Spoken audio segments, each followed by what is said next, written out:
Ladies and gentlemen, this is Real Talk Republic podcast all the way from Kiafrika Studios. There is a new bill that have been introduced, or rather been sent to Parliament by the President of the Republic of Kenya. And what does this bill entail? The bill is suggesting, or rather, it is proposing that the presidential term limit to be adjusted by 2 years. The member of parliament term limits to be adjusted by 2 years, and the creation of the position of prime minister. How are we going to get this prime minister? The question is the prime minister going to be elected by voters, or what's going to happen? Here's the answer.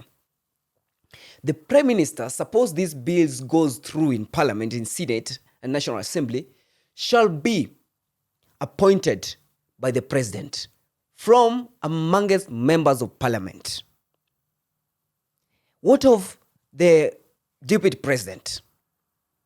The deputy president shall be appointee of the president. What does it mean when deputy president becomes an appointee of the president? It means he can be fired anytime because the power rallies behind the president. He have that power. Now, Kenyans saying this bill of making a president more powerful must fall. How can one man appoint the deputy president, then appoint prime minister? He's saying, hii ni kama serikali ya kiosk. But just to fact check, which article is introducing this bill to the Senate? Article 114 of Constitution to provide clarity regarding the definition of money bill, which has been subject to multiple interpretations. Forward, there is Article 136 to amend the term of president from 5 to 7 years. Then Article 151 by inserting Article 151 caps, which proposes to create the office of prime minister, who shall be appointed by the president from amongst the members of parliament. The president shall be the leader. The prime minister shall be the leader of the largest party or coalition of parties in parliament. The bill proposed to amend Article 152, 154, 155, 156, 157, 166, 215, 228, 229, 245, 250, and 251. The Constitution to assign the responsibility of appointment and removal from office of various state officers to the Senate and National Assembly as follows. The Senate to vet and approve all offices, including cabinet secretaries. Of course, they do that. All approvals of nominees for office relating to high commissioners and ambassadors to be approved by the National Assembly. Now, here roles have been interchanged because the cabinet secretaries, appointees and vettings have been done by the National Assemblies. This bill proposes to that role to be done by the Senate, giving the National Assembly or defining for National Assembly to only vet the high commissioners, that is ambassadors, to be that shall be appointed by the president. The bill therefore proposes that the approval be undertaken as follows. National Assemblies wameachiwa na high commissioners, ambassadors, and diplomatic and consular representatives. Senate to vet and approve members of the cabinet. Now, the Article 177 of the Constitution to amend the term limit of the MCAs from 5 to 7 years. Yani, in layman, let us just discuss this bill in layman's language or way for you to get to understand. What does it mean? It means currently the president only is allowed to serve for 5 years according to our Constitution. Now, the president, if this bill goes through, the president will serve for 7 years. The president, the governor, the MCAs. Now, when Kenyans are fighting hard against unemployment, youth unemployment, there are rising of debts, and the rising numbers of the public service servants employment that is exceeding almost what the country receives from the tax. Now the president is proposing a new way to stay in power, to be in power.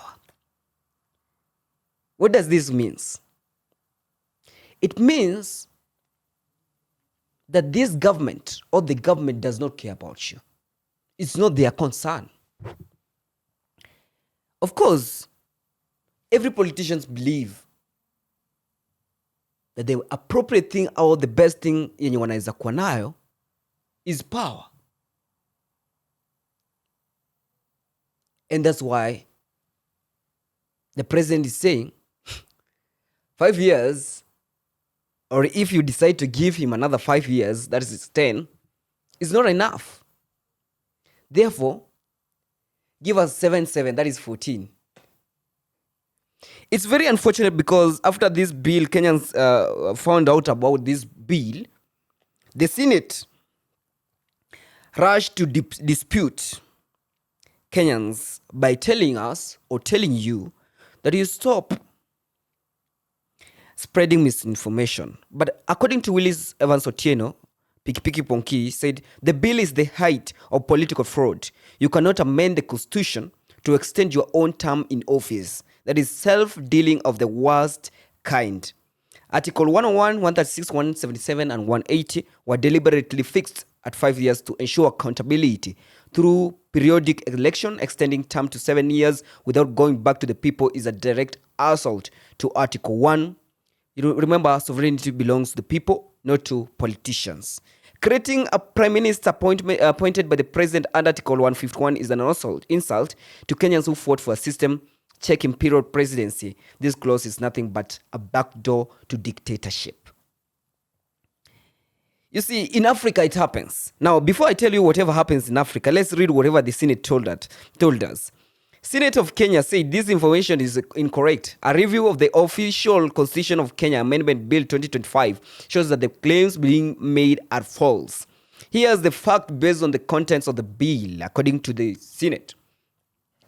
The Senate is saying, the bill does not extend term limits. Nowhere in the Constitution of Kenya Amendment Bill 2025 is there any proposal to extend the term of office for the president, governors, MPs, or MCAs from 5 to 7 years. The bill does not amend the article of the Constitution that deal with term limits for his elective position. Kenyans, whatever I read you before I read to the proclamations by the Senate is something that is in public domain. This bill is in public domain. These amendment proposals zote ziko hapo, but the Senate have said it is incorrect. So find time to find out if it is incorrect, if I'm misleading Kenyans, or it is the Senate who should be guiding and leading Kenyans, now misleading Kenyans. They went ahead and said the bill does not create prime minister post. The bill makes no mention of creating the office of the prime minister or any other new position within the executive branch. The proposed amendment do not alter the existing structure of the national executive. Find out, because this is something that is there. The creation of prime ministerial position that is being appointed by the president from the members of the National Assembly, majority party. This is making prime minister the fourth powerful in the Republic of Kenya, in the executive. Now, they're saying this is what the bill entails. What the bills actually propose, the primary objective of the bill is to strengthen devolution and the role of the Senate. Its main proposals are to enhance bicameralism, make the Senate a co-equal to the National Assembly by requiring that most bills be considered and passed by both issues. Strengthen Senate's financial oversight, give the Senate a direct role in the national budget making process and in the approval of key state officers like the Controller of Budget and Auditor General. Protect county assemblies, establish a constitutional protected county assembly fund to ensure financial independence for county legislative. It is crucial to read and verify information before sharing. The bill focuses on fixing procedural issues in parliament to better support the county government, not on altering term limits of the structure of the executive. Here's the thing, ladies and gentlemen. If the president, if people in executive, if the judiciary, if the legislators found out that Senate had no role, why don't they do away with the Senate then? Why don't they do away with the Senate? Because from this statement, from the bill, the proposed bill, and the statement from the Senate, it seems that they're saying National Assembly is powerful. Of course, National Assembly is so powerful than the Senate. So why are they still existing if they have no roles? If they are fighting to have the roles, why are they existing? When Kenyans are struggling, when taxpayers are struggling, when there is not enough opportunities, when this particular option that is available is the channel that they use, the vessel that they use to extort the resources. Now, it's very unfortunate to the Senate because they are the ones that are misleading Kenyans because they have read it. And now, nimewasaidia kusoma. Find out, read through this bill, the introduction of these positions. I mean, wakati wengine wanalala njaa, these leaders are fighting hard to create more positions. What if wangesema like, we have a lot of members of parliament. Let IBC not demarcate our another constituencies. What do? Create new positions. Anticipate for new regions. You see, this proposal is not new in Africa. It has been there. African presidents have been doing these proposals after they secured the presidency or power. What do? Adjust term limit. So President William Ruto, maybe through his advisors, are trying to manipulate Kenyans. But if this bill is good for Kenyans, if it is good for us, Sisi Wote, if it's just fine for us that we should have it, the amendment should be done in devolution. I mean, the way Senate may describe here. Why don't we head to referendum, Basi? Why don't we go to referendum? And let Kenyans decide. You know, we are using, Kenyans are never represented. No way. Why? So this bill is the form or the vessel that the president is using to to retain power. I mean, who is opposing this? It is you. Stay awake, find time to read through this bill because this is the way the president wants to adjust the term, the days. Yeah, man, not just the president, even the governors. Some are not even performing and the members of the parliament. You know, till next time, I'm Arego. Dango.